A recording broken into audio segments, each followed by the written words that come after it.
Hello good people, this is Yolanda. I am back again with another video, and this week I am doing my second declutter haul, and this is for the month of May. And I'm going to be discussing what I got rid of last month. And for those of you who may be new to my channel or haven't watched the other declutter haul video, which I will link in this video, basically I started a new series last month where each month I'm going to make a video letting you know what I decluttered in the previous month. And this is just to, for me to keep track of the things that I'm decluttering, to encourage you to keep decluttering, even if it's just a few things every month. It's better than nothing. And, it's just encouragement. And it's sort of a counterpoint to all of the beauty and style gurus out there who do their monthly hauls and their favorites, and they tell you everything they've bought or received, which just makes you want to go out and buy more stuff. So I'm trying to counteract that with these declutter hauls and encourage you to get rid of things instead of accumulating things that you don't need. Alright, so month of May. This is going to be short because I didn't really get rid of that much. So the first things I got rid of were some clothing. It's about 3 or 4 pieces of clothing and a pair of shoes, and I'll insert the picture. I also got rid of a bag that I had. It's sort of like a rolling suitcase, but it's like a portfolio bag for like art and art supplies. So I had that left over from when I attended the Art Institute of Philadelphia back in 2007 to 2008. So I got rid of that because I don't need it, and I gave all my art supplies and things away last month in the April declutter haul video. So I really don't need it. I finally just let it go of the art that was inside of it. I had some projects left over from my time there, and I really enjoyed making those projects, but it was time to let it go. And I can always create more and create better art. So why am I holding on to it? And I think let's just go, on a little tangent for a minute. I think that's one of the reasons why we have so much trouble letting go of stuff is because, of the emotions attached to it. And in this case, my pride, I guess, is a little bit attached to those projects because, I really put my heart and soul into them. I really did well in them. I got, good grades there, and I had won best in quarter for my projects like 3 times while I was there. So, a lot of my artistic pride was attached to those projects. So letting them go felt like, I was putting that side of me to the side. But the truth of the matter is that I'm an artist. I've been an artist all my life. I'm going to keep creating stuff. So I don't need to hold on to, those few projects for, a year of my life that aren't necessarily relevant to my life right now. I'm still crafting things. I make jewelry that I sell. So that's how I express myself creatively now. And pretty soon I'm going to get my mom to teach me how to sew, because that's something I've always wanted to learn how to do. But this story is about not giving up on your dreams. When I was younger, in like late elementary, I'll just say from ages like maybe 11 through middle school, which is like to age 13. One of my big dreams that I had during that time was to become a fashion designer.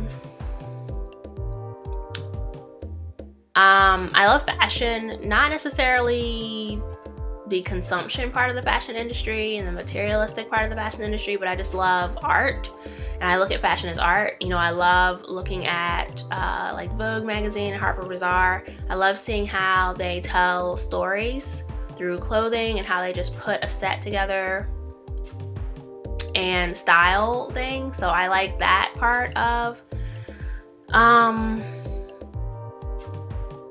fashion, I guess. So yeah, I had this dream that I wanted to be a fashion designer. So in middle school, we had to take a home economics course, and some of you will be familiar with this if you grew up in the US and you went to like a traditional went through a traditional schooling system. They had most, well, I won't say most, but where I live at, we had home economics courses, and one semester you learn how to cook, and the other semester you learn how to sew.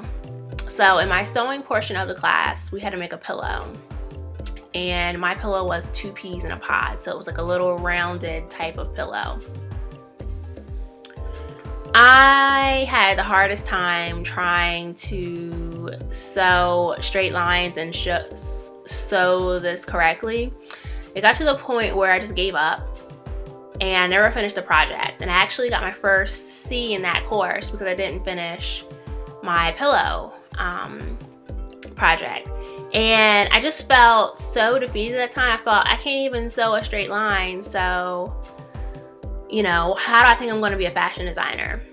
And I should have known better, because I can sew a straight line, because I actually did it in middle school by hand. We actually made a giant quilt in one of my courses. I think it was for our math courses. We were learning about you know, fractions and things like that, and we all sewed a quilt. So we all got these little square pieces of squares, maybe, I don't know, like 3 inches by 3 inches, and we basically had to like measure like 1/4 of an inch inside all around the border, and we sewed these little squares together by hand. You know, each person, you know, got to sew as many or as few as they wanted to make this quilt.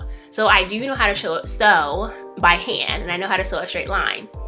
I was intimidated by the machine, the sewing machine, because I didn't know how to coordinate my hand motions with the pedal that drives the motor that pushes the needle.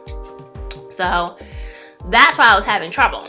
Now, what I should have done is just ask for help, ask my teacher for help, or even just ask my mother for help, because my mother knows how to sew. She's very adept at that. You know, she used to make her own clothing, and she always sews anything for me that I need to have sewn, and she does it for other people too if they need something taken in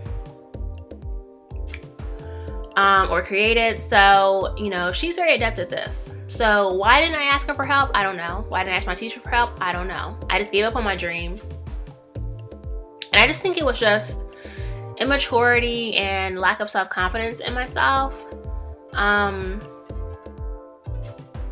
I think when you're used to being good at things naturally, when you encounter something that is a bit more challenging, if you don't have that maturity and you don't have that, you know, confidence to keep at it even when you fail, you're more likely to give up. And I think that was something that I definitely experienced, you know, as a young girl.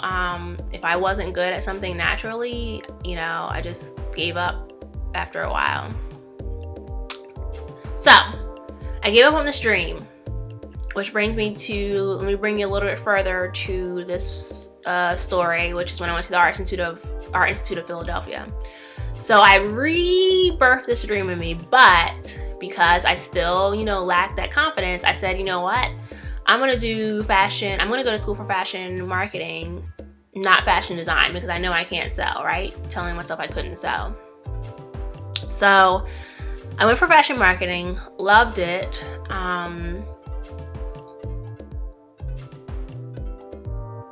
Loved it. You know, I really enjoyed it, learning about the fashion industry and all of sort of the behind the scenes components of, you know, what a retail store or designer or someone goes through, you know, the process they go through to present what we see, you know, as a consumer, what we see on the outside, and how they try to influence our buying decisions with the choices they make, you know, in their styling, in their merchandising and things of that nature. So I loved it, but I ended up having to leave. I didn't get to finish my program because I just couldn't afford it. It was too expensive because I already had a bachelor's degree, so I couldn't really get that much more. I couldn't get any more financial aid beyond the first year, and I wasn't about to, you know, go further into debt for this program when, in reality, even though I enjoyed the fashion marketing, you know, I still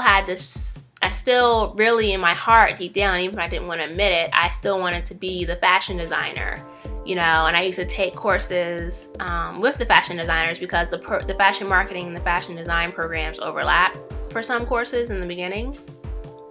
So I would take courses with students in the fashion design program, and, you know, I would see things that they had made, or they would talk about something they were learning in their class, you know, and I would be a little bit envious because I felt that I should be in their program, but I just wasn't confident in myself that, you know, I could actually construct a garment that someone would want to wear. So after I left the Art Institute, you know, I sort of forgot about the dream. I didn't forget about it. You never forget about your true dreams, but I sort of put it on the back burner and went on with my life to do other things. But here I am in 2015, and I told my mom, like, look, it's time. You're gonna teach me how to sew. So hopefully by the end of the summer, I'm gonna show you a couple of things that I've made so far. And I'm gonna reestablish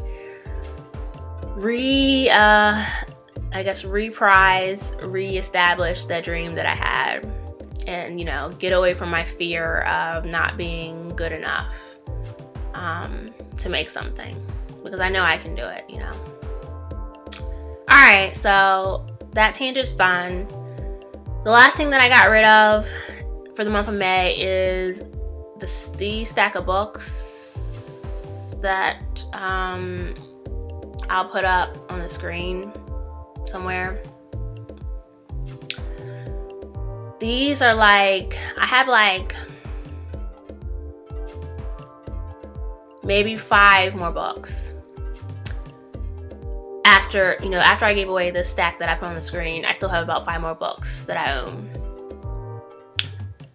I originally had over 100 books that I used to carry around with me from place to place. I gave those away last year, and it was hard because, you know,